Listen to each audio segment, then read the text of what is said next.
I'd love to start with a quote that I think is relevant to what we're talking about for a lot of reasons. And that quote is, "To me, the only success, the only greatness is immortality." And it was spoken by one of Robert De Niro's heroes. Does anyone know who said that? It's James Dean. And within that short quote, I think there's a lot that relates to what we're going to talk about. In addition to him being one of De Niro's heroes, it references time, it references greatness. And a lot of times we're always trying to define greatness, and usually we do it by awards or reviews or box office.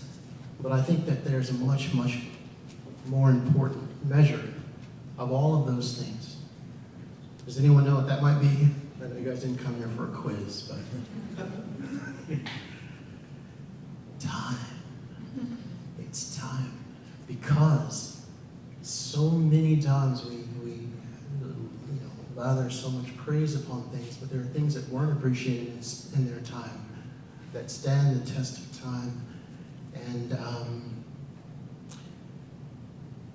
another quote that I think relates to that is from Roger Ebert. One of the greatest things ever said about movies is that they're empathy machines.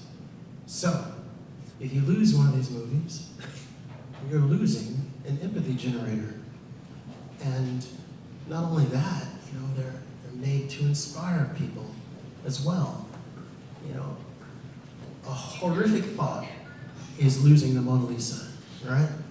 But that's the work of one person. If you lose a movie, it's the work of dozens, if not hundreds of people. But the downstream effects, no pun intended, but you can inspire others way, way down the line.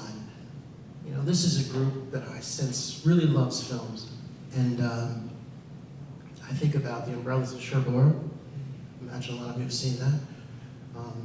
Dreyer's Joan of Arc, or Kathleen Collins' Losing Ground.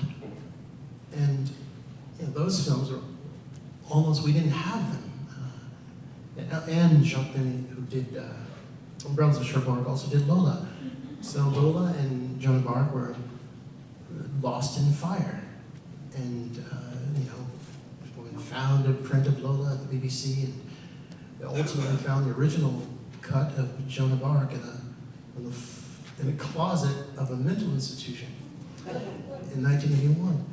And, that's considered to have featured perhaps the greatest performance by an actor on screen of all time, Maria Falconetti, I believe. So, I think how valuable these things are and how much they meant to me. And when I came to New York for film school, I'd go to Kim's Video all the time. I felt like the whole world opened up to me. In the daytime, I'd go to classes, and at night, I'd study with Kurosawa and Truffaut and Bergman and the rest. And it really can't be underestimated how important these things are. There are great movies made today, of course, but these films, they're really all children of these remarkable films that I know changed my life personally, and probably a lot of people in this room.